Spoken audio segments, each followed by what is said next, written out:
வணக்கங்க. Welcome to Mala சமையல் YouTube channel. இங்கே வந்து நான் தொடங்கியிருக்கிறது ஆப்பங்க. அது ரொம்ப ஈஸியாக வரும் உங்களுக்கெல்லாம் செஞ்சாக்கா.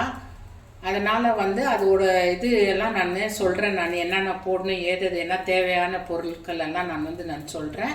அது நீங்கள் வந்து ட்ரை பண்ணுங்க. ட்ரை பண்ணிவிட்டு எனக்கு வந்து லைக் பண்ணுங்கள், ஷேர் பண்ணுங்கள் அண்ட் சப்ஸ்கிரைப் பண்ணுங்கள்.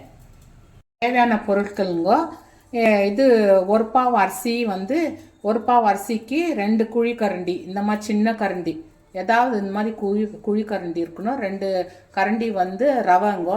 ரவை எடுத்துட்டு அது வந்து தண்ணியில் அது அரிசியை வந்து அரைச்சிக்கணுங்கோ. நைஸாக அரைச்சிக்கின்னு அதை எடுத்துக்கணும்.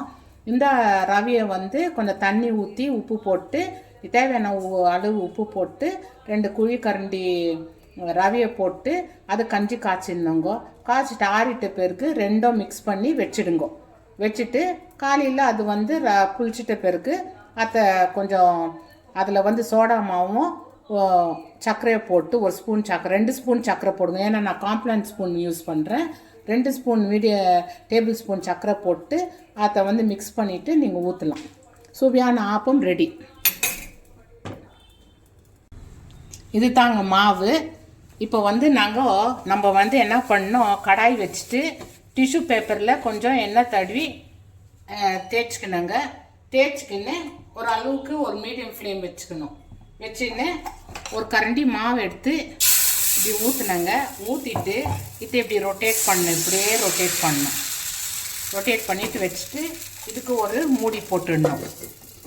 நல்லா டைட்டான மூடி போட்டுட்டு கொஞ்சம் நேரம் விடணுங்க. கொஞ்ச நேரம் விட்டுட்டு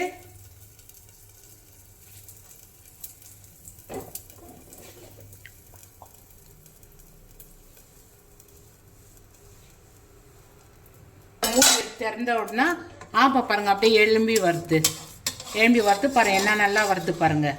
அப்படியே எடுத்து ஒரு தட்டில் வச்சிடணுங்க.